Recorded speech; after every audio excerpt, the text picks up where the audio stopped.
สบายดีพ่อแม่พี่น้องวันนี้เรามาSouth Sioux City Nebraska เด้อมางานจบโรงเรียนหมู่ลูกงานจบโรงเรียนลูกสาวของหมู่อยู่ South Sioux City Nebraska พี่ละ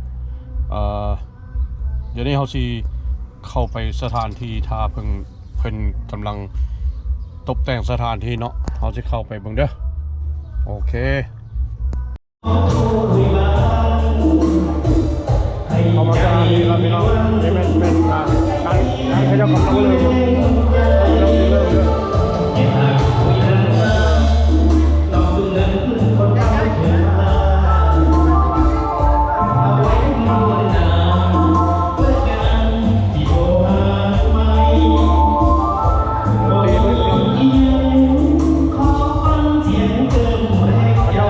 กำลังเทียบเสียง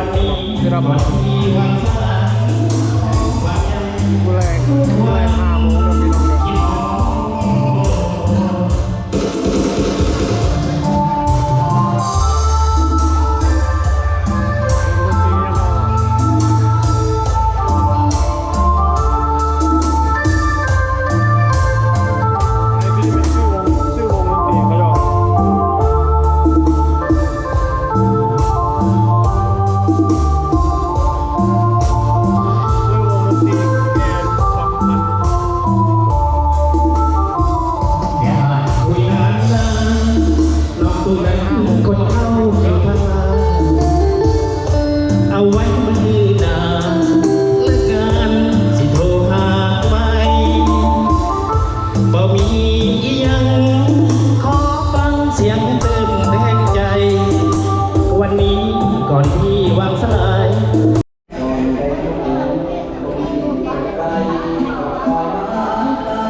ทางเข้ามา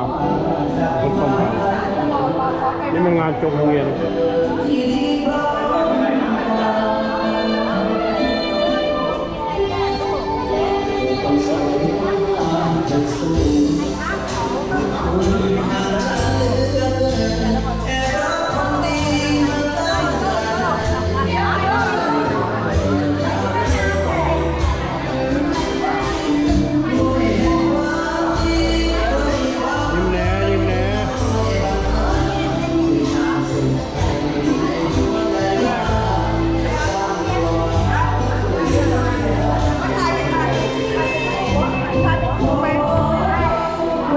เคยประเดี๋ยวไว้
านอยู่ซูซิตี้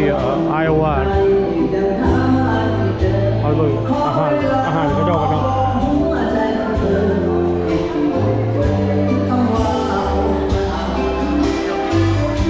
ยังไม่เปิดเท่าไหร่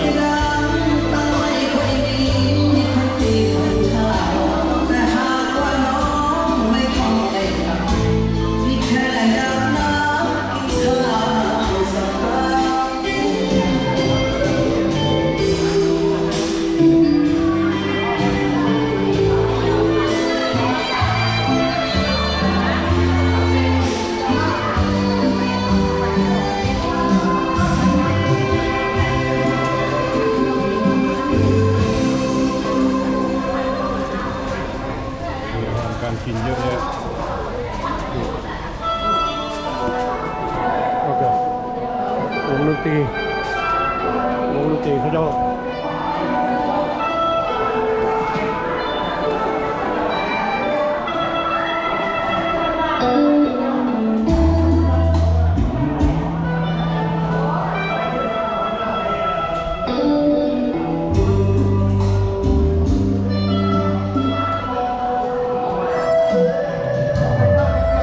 ได้ว่าอยู่ไหน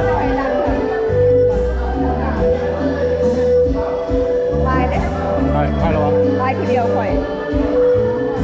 กายผู้เดียวเหรอ ยังมันยังลายอยู่หันก็ยังลายไปก่อน อันนี้ผมก็ไ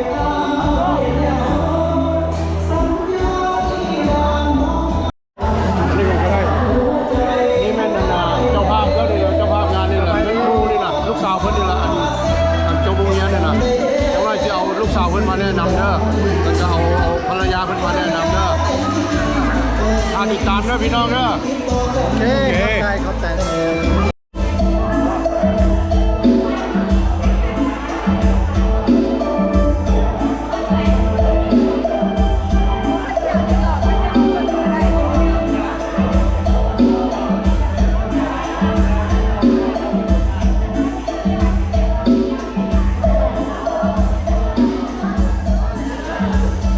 ลูกผู้มาแต่มินนิโซตาเด้อทีเด้อ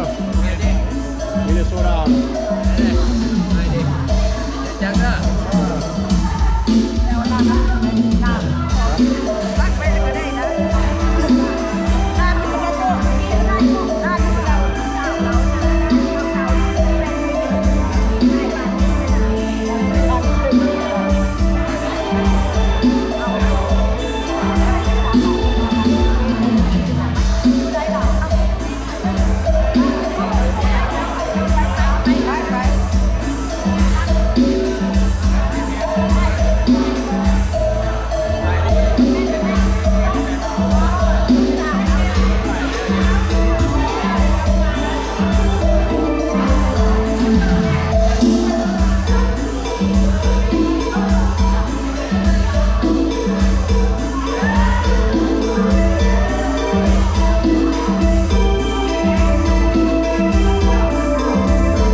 Sander.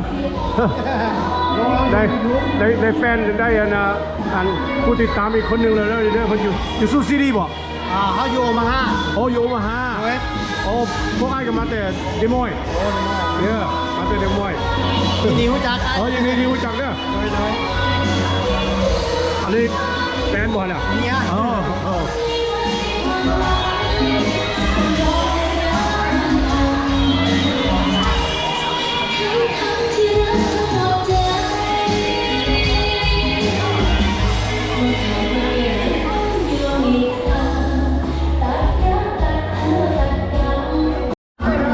สิเปิดเบิ่งก็เด้อ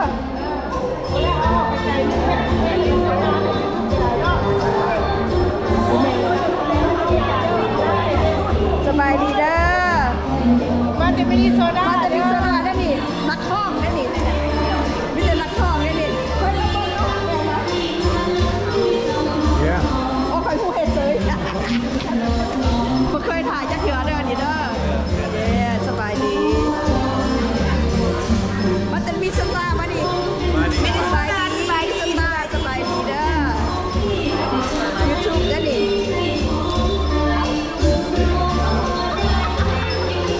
คอยเจ้าข่าวถ่ายให้เจ้าเด้ออันนี้เจ้าของกองเพิ่นเด้อดิเด้อ สบายดี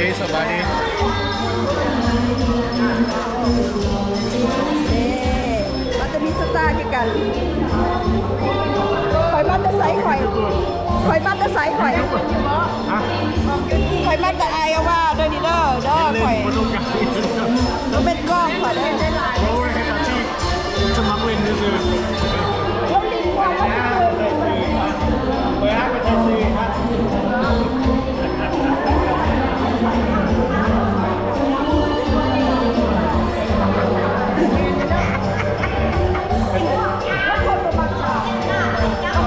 เฮ้ยสมัครเล่นมักเล่นก็เลยเป็น เฮ้ย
ไม่ได้ตอนนั้นเขาจะยังเปิดออกนะ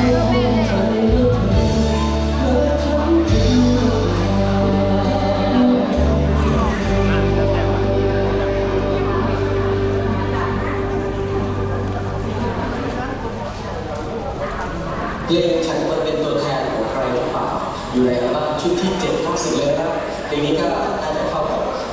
วัยรุ่นอกหักนะครับลองฟังดูได้แต่ดาวน์โหลดได้ที่ดอกจัน1237004แล้วก็โทรออกครับ มันเป็นลาบอะไรของกันมาได้หรอ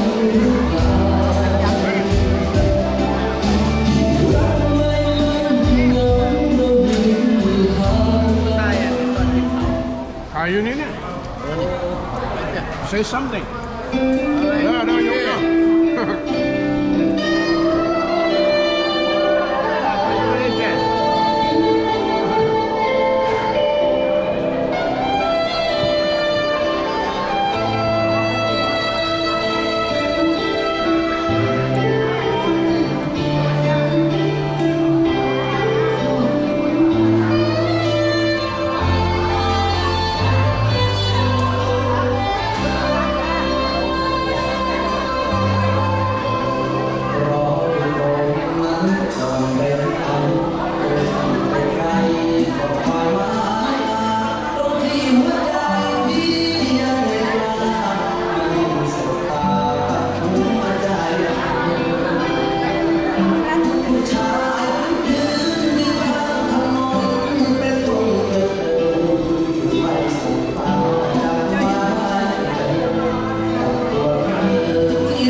เอาก่อนได้โอเคไหม เขาก็ทำเอาได้แม่ทำเอาได้แม่ เอาได้ไหมหนึ่ง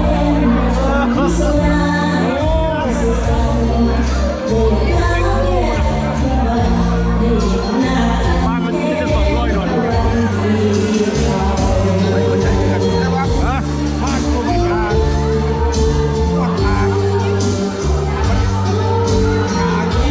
อันเดียวนี่ตัวเอาละ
มีหลายเราสามารถขอบใจนั้นพ่อแม่พี่น้องหรือว่าหมู่คู่แล้วก็เพื่อนฝูงเบิร์ดทุกคนที่ว่าเห็นทางมาจากต่างรัฐต่างเมืองมาได้นอกเพราะว่ามีโซล่าบอลที่น้อยแล้วก็มาตั้งแต่อาจารย์ซ่อมาตั้งหลายวันได้หน่อยแต่รายการทำไมวันนี้ยังเป็นนอกจากคนเดียวดีใจนะครับเข้าใจที่รถทุกคนได้สละเวลามาในการจบเรียนของลูกสาวอาจารย์แล้วต่อไปนี้ผมมีอย่างไรที่ว่าผู้ใดมาทราบนะครับได้กินข้าวกินน้ำกันได้กินข้าวกินน้ำก็หลังจากกินข้าวกินน้ำแล้วก็ทางได้ร่วมซื้อกันวงดนตรีแยกสัมพันธ์มาได้ว่าผู้ใดร้องเพลงร้องอย่างไรก็ขึ้นมาเลยร่วมกันกันตลอดโอเคก็ได้กันได้ก็มีอย่างไรผมขอบใจทุกคนเข้าใจ